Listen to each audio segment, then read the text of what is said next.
네, 이해찬 당대표의 속개 선언으로 더불어민주당 제246차 최고위원회를 속개하겠습니다. 제246차 최고위원회를 속개하겠습니다. 당대표의 발언이 있겠습니다. 최근에 신규 코로나 확진자가 여전히 발생하고 있지만 지난 겨울부터 시작된 코로나 1차 파동은 관리 가능한 범위 내로 안정되고 있는 것으로 판단이 됩니다. 생활 방역으로 전환되고 등교 수업이 시작되는 등 조금씩 일상을 회복하고 있음에도 여전히 관리 가능한 방역 상황이 유지되는 것은 정부와 의료진 그리고 국민들이 한마음으로 노력한 덕분이라고 생각을 합니다. 다만 많은 전문가들이 가을 이후에 2차 파동을 전망하고 있어서 치료약과 백신 개발을 좀 더 시간 개발하는데 속도를 낼 필요가 있다고 생각합니다. 2차 파동이 오더라도 방역망 내에서 대응할 수 있도록 지금부터 철저하게 대응 태세를 강화해야 할 것 같습니다. 당정은 어떤 상황에서도 감염을 통제하고 치료할 시스템을 강화하고 있습니다. 현재 질병관리본부의 질병관리청 승격, 국립중앙의료원의 중앙감염병원 체제 전환 등이 진행되고 있으며 민간 병원과의 협력 체계도 재구축하고 있습니다. 지금처럼 정부와 국민이 서로 믿고 협력하면 코로나는 결코 코리아를 넘볼 수 없습니다. 희망과 자신을 갖고 함께해 주시기를 부탁을 드리겠습니다. 코로나 감염 1차 파동은 관리되고 있지만 코로나발 경제 위기가 아주 심각해져 가고 있습니다. 일자리 위기가 심화되고 있고 어제 1, 4분기 가계 동향 조사에서는 소득과 지출 모두 양극화 현상이 심각하게 나타났습니다. 대체적으로 무기계약직이라든가 일용직 이런 고용이 불안정한 쪽에서 먼저 생활이 더 어려워지고 있어서 소득 격차가 더 심화되는 걸로 그렇게 나타나고 있습니다. 코로나발 경제 위기는 우리가 겪어본 적 없는 위기입니다. 이런 위기에 대응하기 위해서는 우리 역시 이전의 고정관념을 뛰어넘는 창의적인 대책을 구상하고 신속하게 실행해야 합니다. 한국에서 처음 시도된 전 국민 긴급재난지원금 지급이 소상공인 매출을 상당 부분 회복시키는 효과가 있었다고 합니다. 오늘 언론 보도를 보면은 전통시장에서 소비가 조금 늘고 있고 시장도 활기를 띠고 있다고 생각합니다. 어떤 분은 명절 분위기까지도 말씀하시는 분이 있는데 그러면서도 걱정하는 것은 이 분위기가 언제까지 유지될 것인가에 대해서 걱정하시는 소상공인들이 많았던 것 같습니다. 다행히 지난 20일 노사정 대표회의가 개최되어 일자리와 일터 지키 논의에 합의하였는데 노사정 모두 고정관념을 버리고 함께 새로운 소통과 상생 방안을 찾아내야 하겠습니다. 의미 있는 합의가 신속히 도출될 수 있도록 민주당도 적극 지원을 하겠습니다. 유럽에서도 이만큼은 아니지만 매우 경제적으로 어려운 상황에 사회 협약을 통해서 위기를 극복하고 갈등을 해소한 경험을 많이 가지고 있습니다. 우리도 그런 경험을 잘 충분히 검토해서 이런 위기를 노사정이 함께 극복해 나갈 수 있는 좋은 계기가 되기를 다시 한번 바라겠습니다. 코로나 2차 파동과 경제 위기에 대응하기 위해서는 국회가 법정 시한 내에 개원하여 일하는 국회의 역할을 다해야 합니다. 민주당은 18일 시민당과 합당했고 국회의장단을 25일 선출하는 등 법적 시한 내 개원과 일하는 국회 준비를 착실히 진행을 하고 있습니다. 21대 국회 개원은 이전 국회의 개원과 상황이 다릅니다. 지지부진한 협상이나 나눠먹기식 타협으로 시간을 끌 여유가 없습니다. 민주당은 법정 기일 내에 반드시 개원한다는 비상한 각오로 개원 협상에 임하고 있습니다. 아울러 교섭단체인 미래통합당뿐만 아니라 다른 비교섭단체들이 의사를 존중하겠지만 꼼수 유성 정당에 불과한 미래한국당과는 어떠한 협상도 있을 수 없다는 걸 다시 한번 말씀을 드립니다. 합당을 한다고 해놓고서는 여러 가지 사유를 들면서 합당을 연기하고 있고 끝내는 8월 말까지도 합당이 가시화되지 않을 그럴 전망인 것 같습니다. 이렇게 꼼수 한국당한테 더 이상 21대 국회가 끌려다니는 그런 일이 결코 있어서는 안 된다는 걸 다시 한번 강조해서 말씀을 드립니다. 21대 국회는 법정 기한 내에 개원하고 바로 일하는 국회가 되어야 국민들로부터 그나마 희망과 기대를 받을 수 있습니다. 네, 다음 김태년 원내대표. 미래통합당이 미래한국당과 21대 개원 전에 합당을 결의했습니다. 합당 결정을 환영합니다. 국민과의 한 약속을 지키겠다는 미래통합당의 결의가 반갑습니다. 미래한국당 당선인들도 29일까지 합당을 의결을 했습니다. 그런데 미래한국당 지도부가 지금 딴 소리를 하고 있는데 정치를 정정당당하게 했으면 좋겠다는 말씀을 드립니다. 총선 때 국민들께 했던 약속, 총선 직후에 미래통합당과 바로 합당하겠다고 했던 그 약속 반드시 지켜야 합니다. 이제 21대 국회를 열기 위한 본격적인 준비에 들어가야 됩니다. 21대 국회는 5월 30일에 임기가 시작됩니다. 원구성 법정 시한은 6월 8일입니다. 시간이 많이 남지 않았습니다. 통합당과 한국당의 합당 예정인 5월 29일 이후에 21대 국회 개원 준비를 시작한다면 법정 시한을 지키기가 어렵습니다. 그리고 두 당의 합당 문제로 국회 개원이 늦어진다면 그 피해는 고스란히 국민들께 돌아갑니다. 국회 원구성 협상 바로 시작해야 합니다. 개원 협상을 조기에 매듭 짓고 일하는 국회를 하루빨리 열어야 합니다. 21대 국회는 국난 극복이라는 엄중한 과제를 안고 출발합니다. 코로나19로 인한 경제 충격이 갈수록 커지고 있습니다. 민생의 고통, 산업의 위기, 일자리 절벽을 극복할 대책이 절실합니다. 한국판 뉴딜을 뒷받침할 법과 제도를 만들어내야 합니다.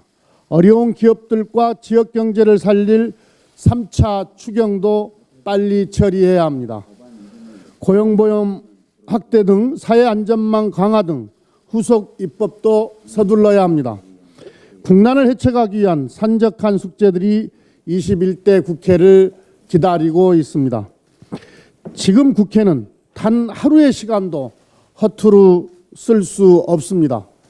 우리 국회가 경제와 민생을 지키기 위한 골든타임을 놓쳐서는 안 됩니다.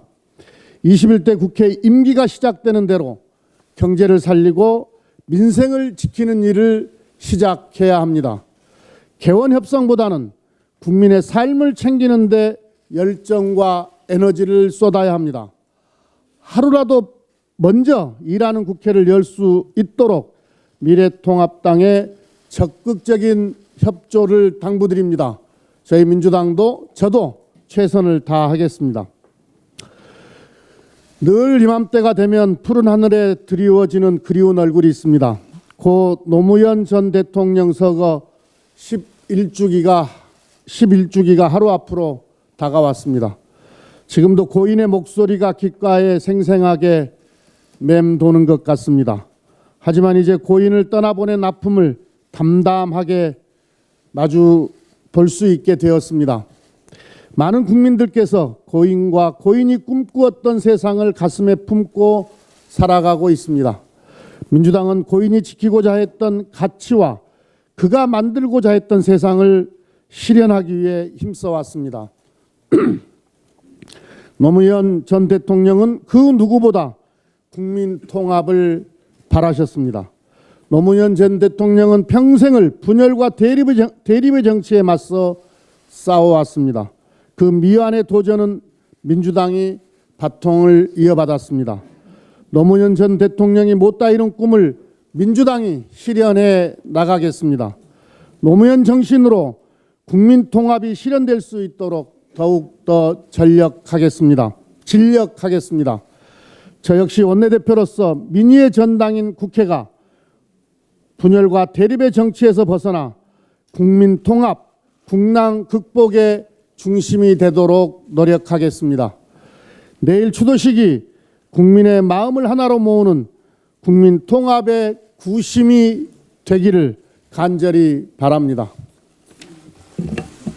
네, 다음 박주민 최고위원의 발언 있겠습니다. 네. 5월 20일부로 20대 국회 마지막 본회의가 종료되었습니다. 4년이 굉장히 빠르게 지나간 것 같은데요.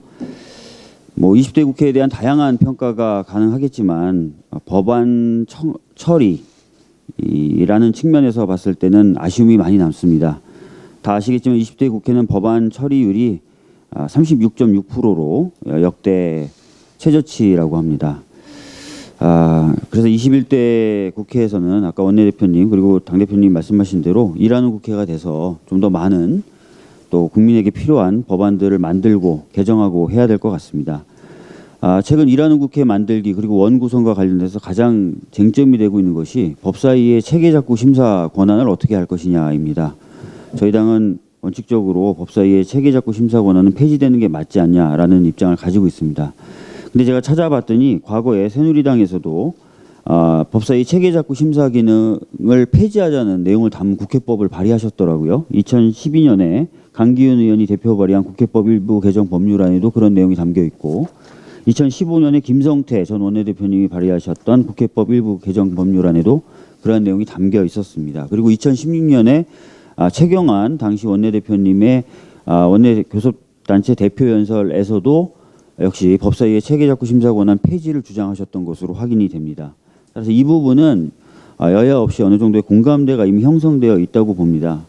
이런 내용들이 반영이 돼서 21대 국회에서는 법사위의 체계작구 심사 권한 남용으로 인한 부작용이 없는 형태의 원구성이 이루어지기를 바랍니다.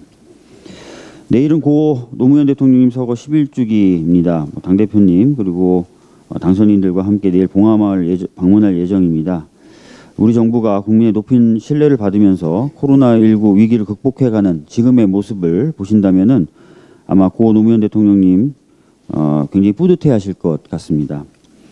저는 21대 국회의 가장 큰 과제 중에 하나가 바로 검찰 개혁이 아닌가 하는 생각을 하고 있습니다. 제가 최근에 한만호 비망록에 대해서 말씀을 드렸었는데요. 대검찰청에서는 이 한만호 비망록에 대한 해명 자료를 배포했습니다. 그런데 대검찰청의 해명에는 여전히 부족한 부분이 있어 보입니다. 우선 어제 KBS가 2011년에 진행된 한만호 씨와의 인터뷰 영상을 보도했습니다. 이 보도에 등장한 한만호 씨의 이야기는 문제되고 있는 비망록의 내용과 매우 유사했습니다. 이 인터뷰를 한 기자를 제가 직접 만나서 이야기를 좀 들어봤더니요. 당시 인터뷰는 굉장히 편안한 상태에서 진행이 됐었다라고 얘기를 합니다. 이렇게 2008년에 사기죄로 유죄 판결을 받은 자신의 형기를 다 채우고 나온 후에 아주 편안한 상태에서 이루어진 인터뷰의 내용이 과연 완전히 허위일까 하는 의문이 듭니다. 다음으로 검찰은 73회에 달하는 한만호 씨에 대한 출정 조사가 수사상 필요했고 적절한 조치였다고 말하고 있습니다. 그런데 70회가 넘는 출정 조사 중에 검찰이 조서를 남긴 것은 단 5회에 불과합니다. 그렇다면 68번의 조사는 했지만 기록은 남기지 않았다는 것입니다. 검찰의 해명을 통해서도 이건 확인이 된다는 겁니다. 그런데 기록도 안 남긴 68회의 출정 조사, 이게 과연 적법한 것입니까? 이게 과연 적정한 것입니까? 이 부분에 대한 의문도 분명히 풀려야 될 거라고 생각합니다. 20대 국회에서 막혀 있었던 검찰개혁 등을 비롯한 권력기관 개혁을 더 힘차게 추진하는 것이 바로 노무현 대통령님이 정신을 잇는 길이라고 생각합니다. 이상입니다. 네, 다음 박광원 최고위원의 발언이 대표님, 원내대표님 또 박재원님 말씀하셨습니다. 죄송합니다. 노무현 전 대통령께서 세상을 떠나신 지 11년 됐습니다. 하지만 시간이 흐를수록 국민들과 함께 계신다는 느낌을 더욱 강하게 갖게 됩니다. 또 그리고 그 뜻을 계승 발전시키려는 열망은 더욱 강해지고 있습니다. 특히 노 전 대통령의 사람 사는 세상의 꿈을 간절하게 되새기게 됩니다. 이 소중한 가치를 실천하기 위한 문재인 정부의 노력이 계속되고 있고 역사적으로는 대한민국 건국 이후 101년 동안 이어져 온 시대적 과제입니다. 포스트 코로나 시대의 최상의 가치도 역시 사람 사는 세상입니다. 그래서 한국판 뉴딜의 본질은 단순히 경기 부양이 아니라 코로나가 심화시킬 수 있는 양극화와 불평등의 위기에서 국민들의 삶을 지켜내고 모두가 함께 고르게 잘 사는 포용국가를 만드는 것입니다. 문재인 정부의 뉴딜은 우리 사회 모든 분야의 운영 원리를 사람 중심으로 대전환시키는 국민들을 위한 총체적 사회 재계약 프로젝트라고 할 수 있습니다. 통계청이 발표한 1분기 가계 동향 조사에서 소득 하위 20% 가구의 소비 지출은 10%나 줄었습니다. 반면 소득 상위 20% 가구의 지출 감소폭은 3% 정도에 그쳤습니다. 상대적으로 경제적 취약층이 더 큰 타격을 받고 있음을 확인할 수 있습니다.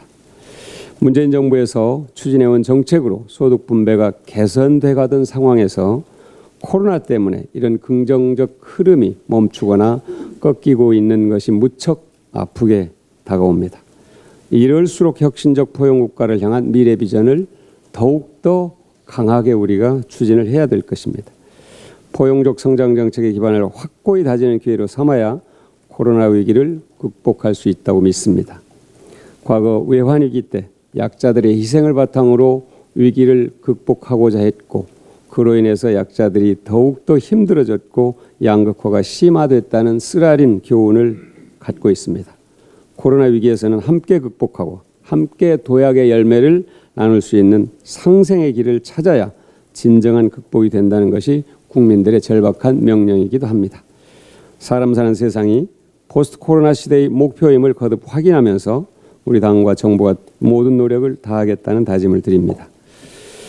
정의연과 윤명 당선자에 대한 의혹 제기가 계속되고 또 사실관계 확인의 시간이 다소 걸리는 틈을 타서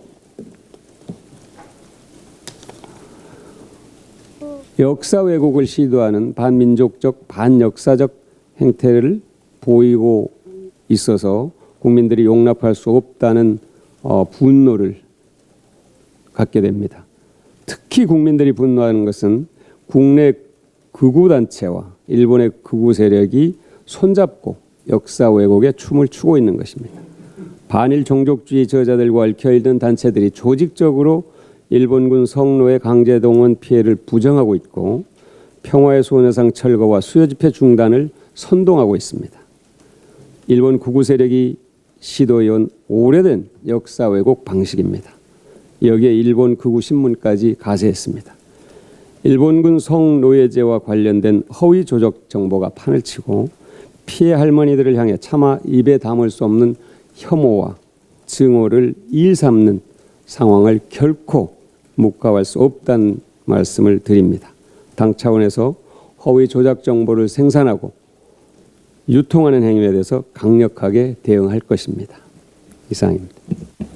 네, 다음 서른 최고위원의 발언이 있겠습니다. 지난 20일 통일부는 오이사 조치 실효성이 상당 부분 상실됐다며 오이사 조치가 남북 간 교류 협력을 추진하는데 더 이상 장애가 되지 않는다고 밝혔습니다.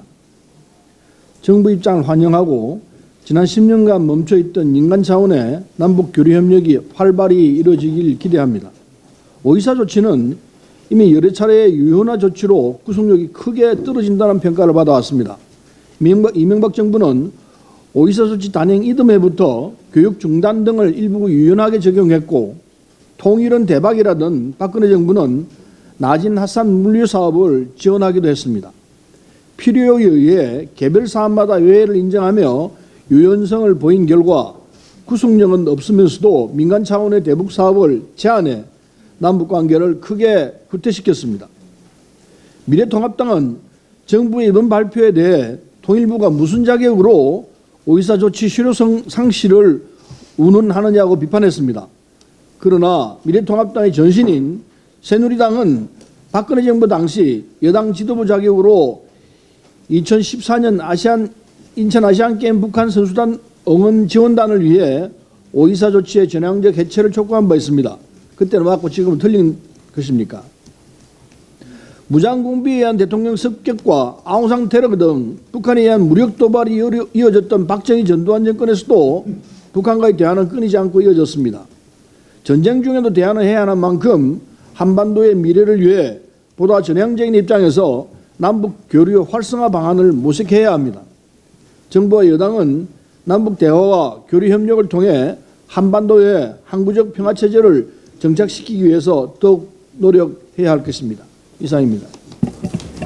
네, 다음 김혜영 최고위원의 발언이 있겠습니다. 지난 22일 국회 마지막 본회의에서 진실 화해를 위한 과거사 정리 기본법이 통과되었습니다. 늦었지만 국회가 국가폭력의 피해자들을 위해 최소한의 역할을 하게 되어 다행입니다.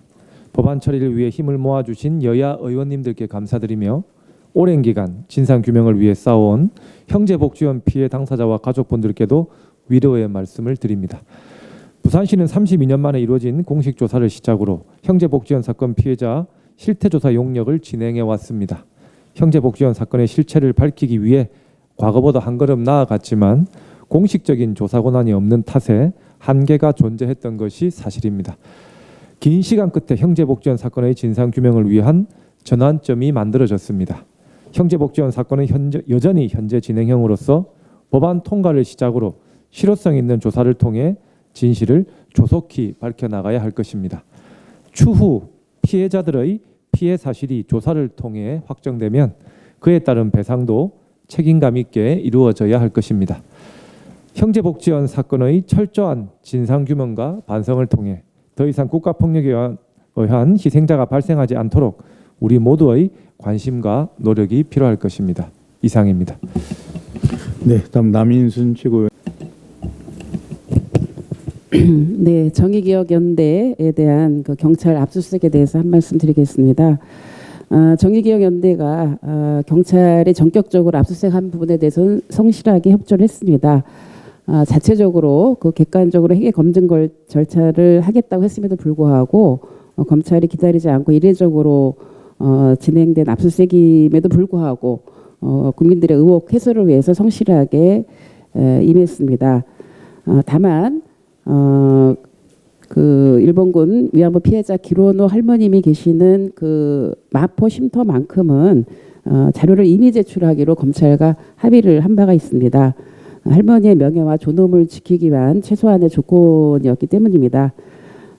그런데 그 변호인들과 활동가들이 미처 대응할 수 없는 오전 시간에 기로노 할머님이 계시는 쉼터에 영장을 집행하러 온 검찰의 행위는 정말 유감을 표합니다. 그 할머니의 건강을 위해서도 이런 점들은 좀 더 세심한 배려가 필요한 것이 아니었나라고 하는 그런 점에서 유감을 표명하고요. 그 한국공인회계사에 우리가 그 정의기억연대에서 회계를 위탁을 했기 때문에 그 민주당은 그 결과를 좀 보고 판단하겠다고 했는데 공인회계사로부터 회계감사 업무를 외부에서 이렇게 위탁 그 위례 받은 것을 진행하기 어렵다라고 하는 통보를 받았다고 합니다. 왜냐하면 수사기관의 수사나 형사소송 등이 진행 중인 경우에는 그 외부 감사인의 회계감사 업무 수행이 곤란하고 추천이 어렵다라고 하는 그런 통보를 받은 것이죠. 굳이 이렇게 했어야 되는가라고 하는 부분에 대해서 정말 아쉽고 유감을 표명합니다. 특히 어떤 민간단체가 자체적으로 이것을 투명하게 하겠다라고 하는 그런 것을 국민 앞에 통보를 한 명시적으로 밝힌 마당에 이렇게 한 이유가 무엇인지 상당히 우려가 됩니다. 한 가지 더 말씀을 드리겠습니다. 5월 24일이 평화와 군축을 위한 세계 여성의 날입니다. 1981년부터 평화와 군축을 위한 세계 여성의 날이 시작이 됐고 그 이후에 각 세계에 있는 그 여성들은 핵무기와 군비 경쟁을 비판하면서 다양한 형태로 평화와 군축을 위한 행동을 해왔습니다. 문재인 대통령이 취임 3주년 특별연설에서 제안한 인간 안보와 공동 안보를 통한 지속 가능한 평화가 구체적이고 실제로 이루어질 수 있도록 국회도 함께 노력을 하겠습니다. 최근 통일부가 한국 정부의 대북 제재 행정 조치인 5.24 조치에 대해서 실효성이 상당 부분 상실됐다는 그런 평가를 했습니다. 앞으로 5.24 대북 제재 조치에 대해서는 이미 사실상 많은 부분들이 좀 실효성이 없다라고 하는 그런 문제지가 있기 때문에 이 부분에 대해서는 분명히 재검토가 필요하지 않나라고 생각합니다. 특히 K 방역을 포함한 인도적인 지원, 남북 이산가족 상봉 등 다양한 분야의 남북 교류 협력이 이루어지고 있는 상황이기 때문에요. 앞으로 이 부분은 남북 교류 협력법 개정안을 통해서 21대 국회에서 본격적으로 논의될 수 있도록 노력해 나가도록 하겠습니다. 이상입니다.